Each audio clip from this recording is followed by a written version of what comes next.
welcome to another edition of EasyMathsTutor, and today I'm going to talk about sequences and series. So we're going to solve this quick question on series. So we have a group of numbers. A number is 1, 8, 27, 64. That's the first group of numbers. And then we have 2, 5, 10, and 17. So these two groups represent two sets of numbers. Now we're going to call this second set, we're going to call it an arithmetic progression. While we're going to call this other group a geometric progression. Alright? Arithmetic progression and a geometric progression.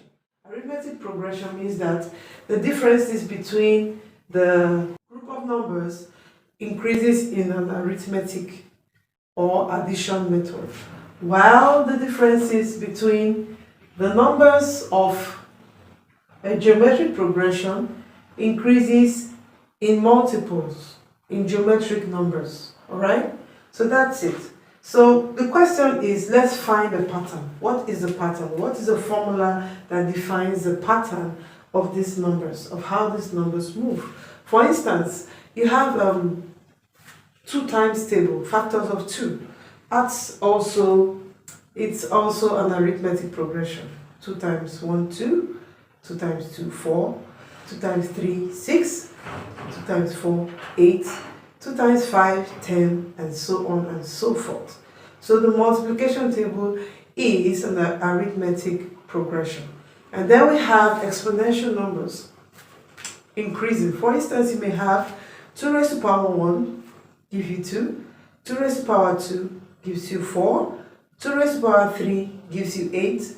2 raised to the power 4 gives you 16. 2 raised to the power 5 gives you 32. That is a geometric progression because the difference between the two numbers is increases in a geometric format. So let's find out the formula that represents this arithmetic progression. Now, first of all, the first term, which we're going to call T. T stands for the terms. Each term, T, right? So the first term in our arithmetic or geometric progression is represented by A, the letter A. And then for this term, the first term we have here, we have 4 terms, right? 1, 2, 3, 4. Now the first term is 2, stands for 2. Alright? Then the second term stands for 5. Now the difference between the first and the second term, we'll use the letter D. So that will be T2 minus T1. T2 minus T1. T2 is what? 5 and T1 is 2. So our D is what? Our D will be 3. I hope you're getting that. It's not really very difficult.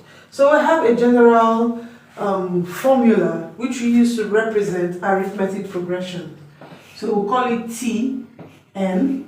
That means whatever term it is, so long as it's greater than 1 and so long as it's one range of 1 and above, it can't be less than 1. Okay?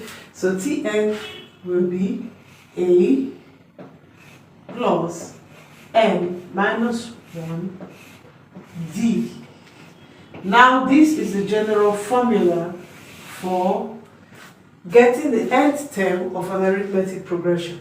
So now that we have our values of A and our values of D, we're going to find the formula for the nth term of this progression. So we'll say Tn equal to, we know that A is 2, so write 2 here. Then we have n minus 1. Then we have D, which is 3. So if we expand this, we will have 2 plus n. If we expand this bracket, n times 3 will give us 3n.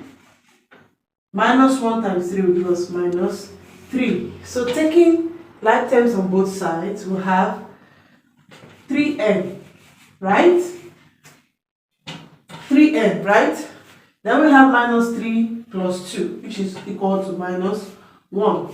Therefore, the function, the arithmetic function is described by Tn equal to 3n minus 1. So we're also going to find the nth term of this geometric progression. How do I know it's a geometric progression? Because I'm seeing that it's increasing in a very geometric manner.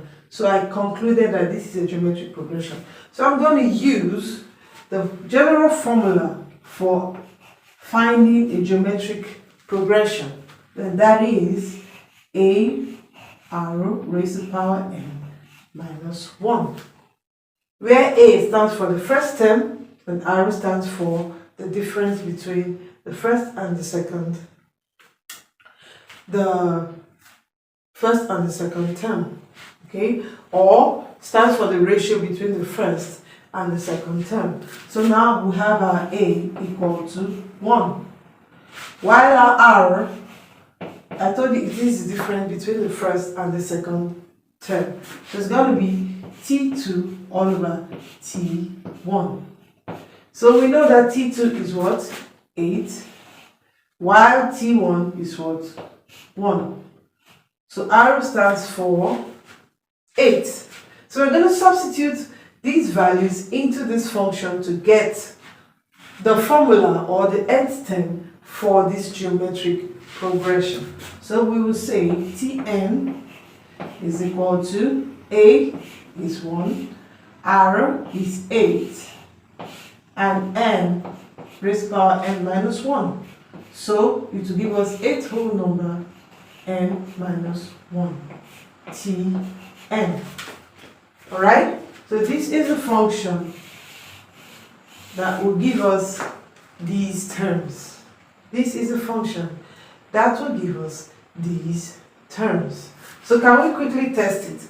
We have first term, second term, third term, fourth term. Let's look for the fifth term. Alright? So we'll say T5 is equal to 8 raised to the power 5 minus 1. Right? Which is equal to 8 raised to the power 4. So if you use your calculator, whatever value you get here, that is what will be our fifth term. So this is how we solve and find the nth term of an arithmetic progression and a geometric progression.